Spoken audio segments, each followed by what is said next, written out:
राजस्थान तकनीकी विश्वविद्यालय का 14वां दीक्षांत समारोह केडीए ऑडिटोरियम में राज्यपाल हरिभाऊ बागड़े की उपस्थिति में संपन्न हुआ।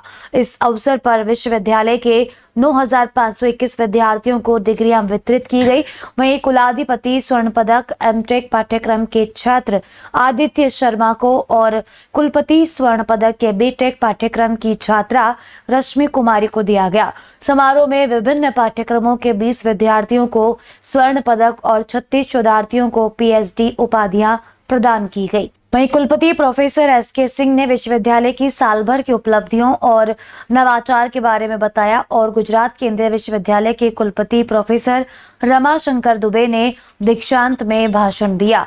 वहीं पर इस वर्ष कुल 7,487 छात्र और 2,034 छात्राएं उपाधि उन्होंने प्राप्त की। समारोह में संभागीय आयुक्त राजेंद्र सिंह शेखावत, राजस्थान तकनीकी विश्वविद्यालय के प्रबंध मंडल एवं विद्या परिषद के सदस्यगण, विश्वविद्यालयों के कुलपति सहित अन्य विशिष्ट अतिथिगण भी शामिल हुए।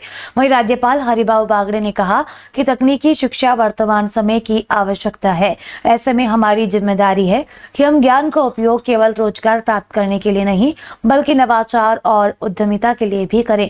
अपने संबोधन में भारत की पुरानी शिक्षा नीति नई शिक्षा नीति के साथ कई बिंदुओं पर संबोधित किया।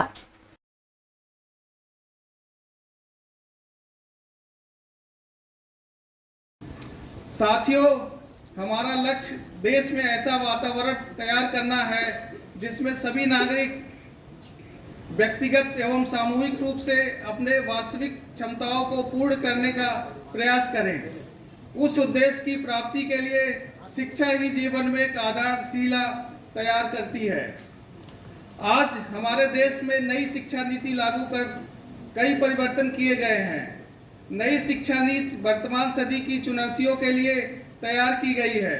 इसमें शिक्षा प्रक्रिया को विस्तार व गहराई प्रदान करने के लिए तकनीक की महत्वपूर्ण भूमिका को जोड़ा गया है।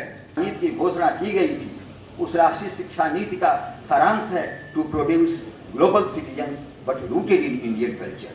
तो भारत की समृद्ध जो संस्कृति है उसको, मूल्यों को बराबर आप अपने आप में आत्मसात करते रहें। इस संदर्भ में मैं पूर्व प्रधानमंत्री माननीय अटल जी की एक कविता आपके सामने रखना चाहता हूँ कि भारत कोई भूमि का टुकड़ा नहीं है, यह जीता जागता राष्ट्र पुरुष है। विदेश के लोग भी पढ़ने को आते थे, ऐसा उन्होंने भी लिखा है। इसके लिए शिक्षा की पद्धति हमारे पास जितनी थी उससे वो तक्षशिला का इतना पुराना विश्वविद्यालय था। फिर बाद में और विश्वविद्यालय नालंदा वगैरह निकला, पर जब नालंदा निकला सारे विश्व में 6 विश्वविद्यालय थे, सारे विश्व में, उसमें से 2 भारत में थे।